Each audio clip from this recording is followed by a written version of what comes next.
A native of White Oak, Texas, Kelcy is a graduate of UT Arlington. He has been a leader in the energy industry for nearly 40 years. In 1996, Warren co-founded Energy Transfer, which began as a small intrastate national gas pipeline operator and is now one of the largest and most diversified publicly traded energy companies in the industry with more than 90,000 miles of pipelines and related assets. Today, the Energy Transfer family of partnerships which includes Energy Transfer's Sunoco LP and U.S. Compression Partners LP, is one of the country's largest and most diversified portfolios of the publicly traded energy partnerships. Kelcy has been recognized by numerous energy and business organizations for his contributions to the energy industry.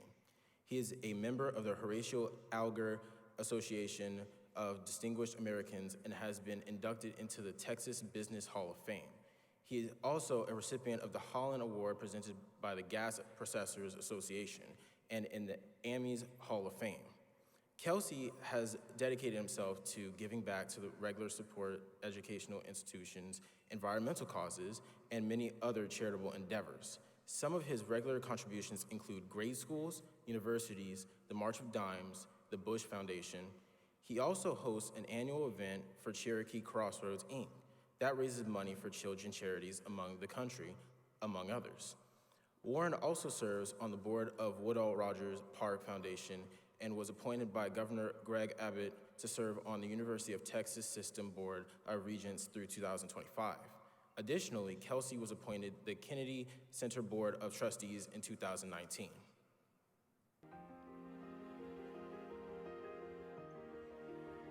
I was born in East Texas in a small town called Gladewater. I actually was not raised there. About 5 miles from there was a town that did not have a hospital. That was called White Oak, Texas, and that's where I was raised. I had really an idyllic childhood. My dad was my Little League baseball coach. My mother was president of the PTA. My dad was president of the school board. You can kind of see where this is going. Very involved. I grew up in a very hard-working family. My dad worked for Sun Pipeline Company. We now own that company today, I'm proud to say. And he then built a little trailer park behind our house where he could rent trailer spaces so he could get extra income. And then he threw papers. He'd get up at 2:30 in the morning and throw newspapers to our little rural area for extra money. The work ethic was ridiculous.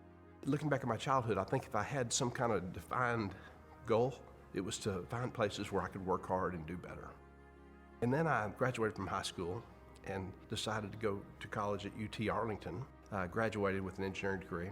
The highest paid job I could get, just by coincidence, was with a pipeline company called Lone Star Gas.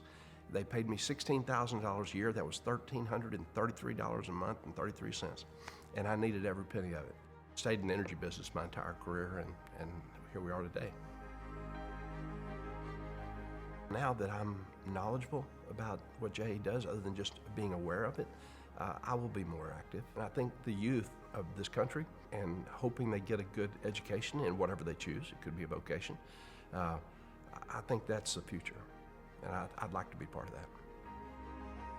I'm not sure I know a definition to being an entrepreneur. I would say find a sustainable business.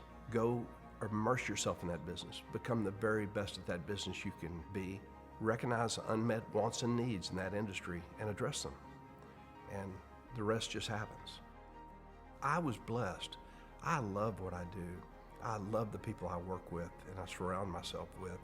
Make sure you choose a path in life that you enjoy. I mean, that's so important. And don't take yourself too serious. If you do well, don't think it's because you're that smart. If you do poorly, don't think it's because you're that dumb. Just dust yourself off, get back in the game, and do the best you can, you know?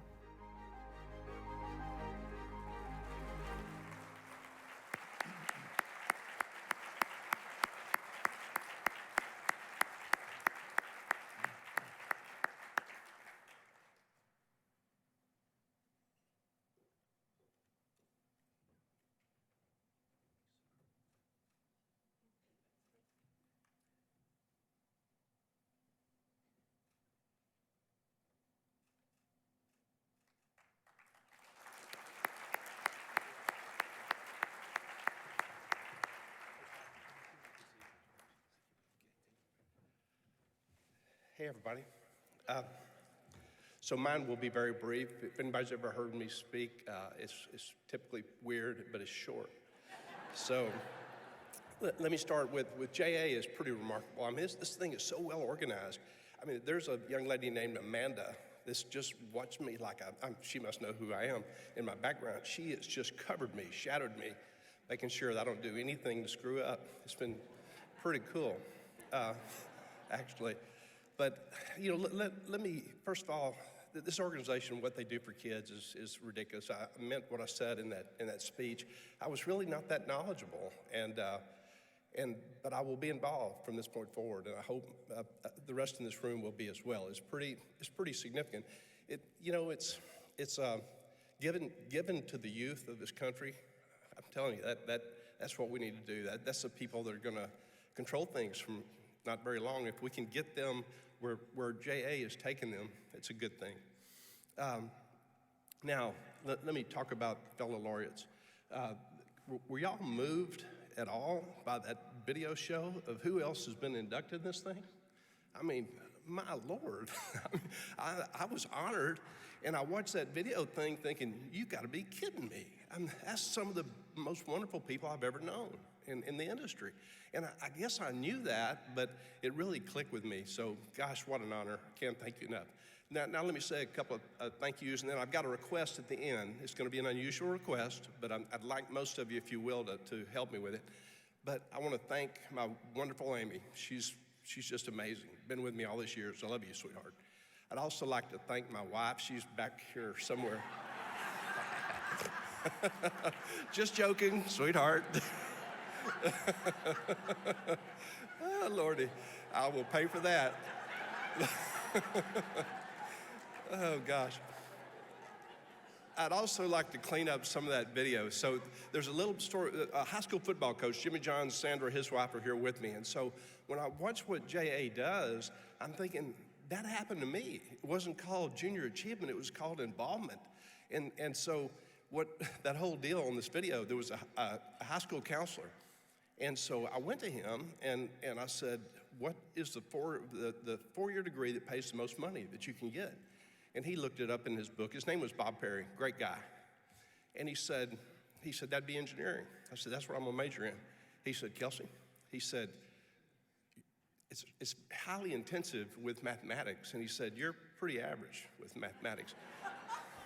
I mean, how about that? How about that for in motivating you? But he, so I said, but Mr. Perry, I said, money's involved now. So that kind of shows you how my brain works. So I'd like to reach out. I've got many coworkers here, and they're all whispering in themselves. They're saying, we do all the work. He gets all the awards. I'm telling you, people, they're right. That's what's so weird about this whole thing called success. You surround yourself with these brilliant people and get out of their way. And yet then I'll get some award for what they do, but I can't thank them enough. I'm honored to be working with them. Finally, here comes the request part. Scott kind of stole some of my thunder, but I've got to do this. I'm telling you, if you didn't watch Cliff Harris play football, you don't know who this guy is. He is a freak of nature. It is an amazing thing that he hasn't been inducted prior to now. It's just crazy. So it's important to me, I understand some people won't want to do this, but could we give him a standing ovation, please?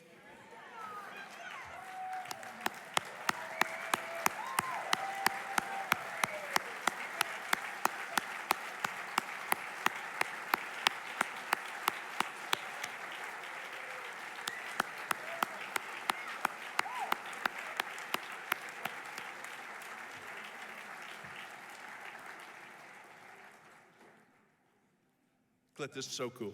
This is so cool. So let me tell y'all now what just happened. So for the rest of my career, I can honestly tell people that I gave a very small talk and people gave a standing ovation. I'm not gonna mention Cliff. Thanks, everybody.